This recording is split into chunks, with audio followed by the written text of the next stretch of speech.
Most people who open a sober living home in Arkansas do it for honorable reasons: a loved one in recovery, a loss, their own story. But sincere motivation isn't enough, because these aren't just businesses.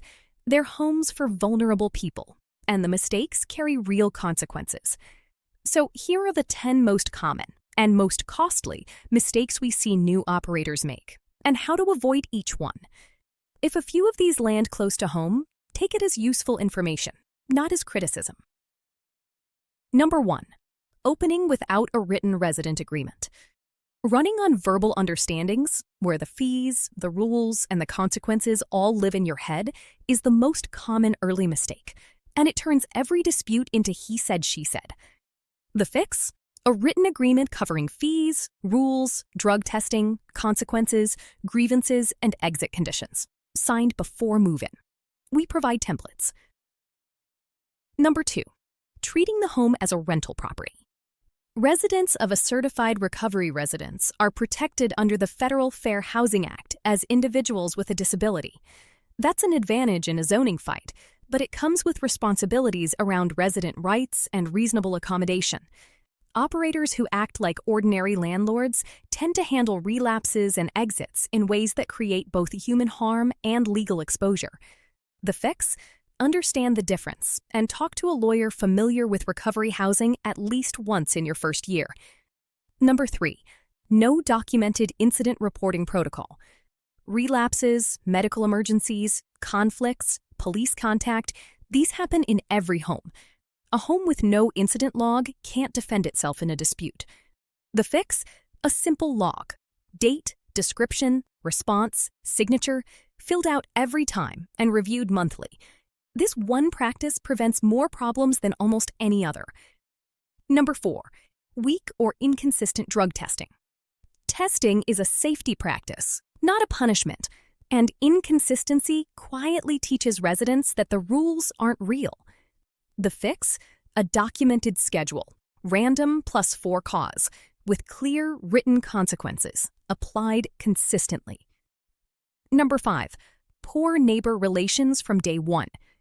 The fastest way to create problems for your home is to open without ever introducing yourself to the neighborhood. The NARR standard has an entire domain on good neighbor practices for a reason. The fix? Meet your immediate neighbors before you open. Give them a point of contact and a phone number, and respond to concerns quickly and visibly.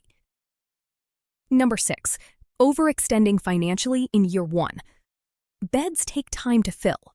Your rent is fixed, and one long vacancy can eat a whole month's margin. The fix? Start smaller than you think you need to. Stabilize one home before you open a second, and build a 6-month cash reserve. Number 7. Confusing your own recovery with operating skill. Being in recovery builds real credibility, but the skills that kept you sober are not the same as bookkeeping, HR, and policy writing. The fix? Separate your recovery identity from your operator identity and get training in the areas where you're not naturally strong. Number 8. Ignoring data. Most operators don't track occupancy, length of stay, exits, or outcomes, and you can't improve what you don't measure, and funders increasingly ask for it. The fix? At a minimum, track every resident's entry date, exit reason, and employment status at exit. Review it quarterly. That alone puts you ahead of most operators. Number 9. Resisting certification.